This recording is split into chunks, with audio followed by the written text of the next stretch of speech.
আপনারা জানেন যে গত রোববার যখন নবম দশমের পরীক্ষা হয়েছিল তার আগেই এসএসসির তরফ থেকে স্পষ্টতই একাধিক নির্দেশ জারি করা হয়েছিল। আমাদের সঙ্গে এই মুহূর্তে সরাসরি রয়েছে সাউথ সিটি কলেজ থেকে আমাদের প্রতিনিধি সৌমিত্র রায়। সৌমিত্র, শেষ মুহূর্তের কি প্রস্তুতি নজরে আসছে?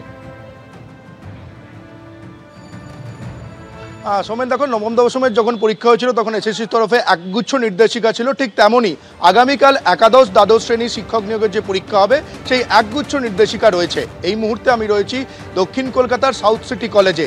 এই সাউথ সিটি কলেজে গত রোববারও এক্সাম হয়েছিল এবং আগামীকালও এখানে পরীক্ষা হবে। যেটা জানতে পারা যাচ্ছে কলেজ সূত্র মারফত যে এই কলেজের প্রায় 18টি রুমে এক্সাম হবে এবং প্রায় 700-র কাছাকাছি পরীক্ষার্থী এখানে এক্সামিনেশন দেবেন, পরীক্ষা দেবেন। তবে যেটা জানতে পারা যাচ্ছে যে আগামীকাল দুপুর 12টা থেকে পরীক্ষা শুরু হবে, পরীক্ষা শেষ হবে 1:30টার সময়। কিন্তু পরীক্ষার্থীদের সকাল 10টার মধ্যে কলেজে প্রবেশ করে যেতে হবে। কলেজের যে মূল যে প্রবেশদ্বার, যে মূল যে গেট তুমি দেখতে পাচ্ছ, এখনও সেখানে সিকিউরিটি রয়েছে। আগামীকাল যখন পরীক্ষা শুরু হবে আগামীকালও এখানে সিকিউরিটি থাকবেন। তারা এখানে পরীক্ষার্থীদের অ্যাডমিট কার্ড এবং আইডেন্টিটি পরিচয়পত্র এখানে পরীক্ষা করে এই মেন গেট থেকে তাদেরকে ছাড়বেন। তারা এখান থেকে কলেজে প্রবেশ করবেন। কলেজে প্রবেশ করার পর যে রুম থাকবে সেখানে মেটাল ডিটেক্টর থাকবে এবং অন্যান্য যে সরঞ্জাম সেই সরঞ্জাম থাকবে। এখানে পরীক্ষার্থীরা কোনো ঘড়ি নিয়ে প্রবেশ করতে পারবেন না। পরীক্ষা সমস্ত রুমে একটি করে ঘড়ি থাকবে এবং এখানে 18টি যে রুম সেই রুমে পরীক্ষা হবে। এই সাউথ সিটি কলেজের যে প্রস্তুতি, শেষ মুহূর্তের প্রস্তুতি এখন এই মুহূর্তে তুঙ্গে। সৌমিত্র, তুমি আমাদের সঙ্গে থাকো। কাল এসএসসির একাদশ দ্বাদশ শ্রেণীর শিক্ষক নিয়োগের পরীক্ষা, তার আগে বিভিন্ন কলেজের শেষ মুহূর্তের প্রস্তুতির ছবি আপনাদের সামনে তুলে ধরছি।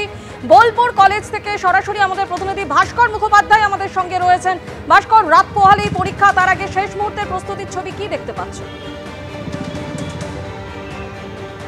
দেখো, শেষ মুহূর্তে প্রস্তুতি একদম চূড়ান্ত। কারণ আমরা যদি দেখি যে নবম দশম শ্রেণী যখন পরীক্ষা নিয়েছিল তখন যেভাবে প্রস্তুতি নেওয়া হয়েছিল ঠিক সেইভাবেই প্রস্তুতি নেওয়া হয়েছে একাদশ এবং দ্বাদশের ক্ষেত্রেও। এবং আমরা যখন জেলা প্রশাসনের সঙ্গে কথা বলি, জেলা প্রশাসন সূত্রে জানা গেছে প্রায় 10,000 ছাত্রছাত্রী বীরভূমে পরীক্ষা দেবে এবং 17টি কেন্দ্রে তারা মূলত পরীক্ষা দেবে। এবং এই কেন্দ্রগুলিতে 3 টায়ার নিরাপত্তা ব্যবস্থা করা হয়েছে। অর্থাৎ একদম প্রথম দিকে থাকছে সিভিক ভলেন্টিয়ার, যারা তারা মূলত কাজ করবে যেসব ছাত্রছাত্রীরা আসবেন পরীক্ষা দিতে, পরীক্ষার্থীরা তাদেরকে তাদের গাড়ি বা তারা কোন দিকে ঢুকবে যাবে সমস্ত কিছু তারা নিয়ন্ত্রণ করবে। সেকেন্ডে রয়েছে রাজ্য পুলিশ, তারা মূলত চেকিংটা পুরো ব্যবস্থাটা করবে। অর্থাৎ মেটাল ডিটেক্টর থাকবে, প্রতিটি ছাত্রকে চেক করা হবে, তাদের ব্যাগ চেক করা হবে, জলের বোতল, পেন সমস্ত কিছু চেক করে তাদেরকে ঢোকানো হবে। এবং থার্ড যেটা রয়েছে একেবারে ভাস্কর, অর্থাৎ এসএসসির যাবতীয় নিয়ম মেনেই আগামীকাল যাবতীয় প্রস্তুতি সম্পন্ন করা হচ্ছে যাতে পরীক্ষা নির্বিঘ্নে সম্পন্ন হয়। আমরা অন্য প্রতিনিধির কাছে যাব, তবে তার আগে আপনাদের শোনাবো শিক্ষামন্ত্রী ব্রাত্য বসু কালকের এই পরীক্ষা নিয়ে কি বলেছেন। কালকের যে দ্বিতীয় দফার যে পরীক্ষা, মাননীয় মুখ্যমন্ত্রী খুবই আমাদের যা নির্দেশ যারা দিয়েছিলেন আমরা সেই মোতাবেক এসএসসিকে জানিয়েছি। এবং আমি সমস্ত পরীক্ষার্থীকে আশ্বস্ত করতে চাই যে প্রশাসনের তরফে সর্বোচ্চ স্তরে ব্যবস্থা নেওয়া আছে। আপনারা শান্তভাবে পরীক্ষা দিন।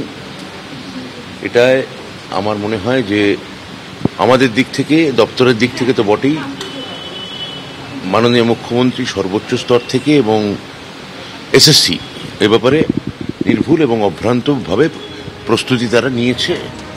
আশা রাখছি পরীক্ষাকাল শান্ত এবং নির্বিঘ্নে শেষ হবে।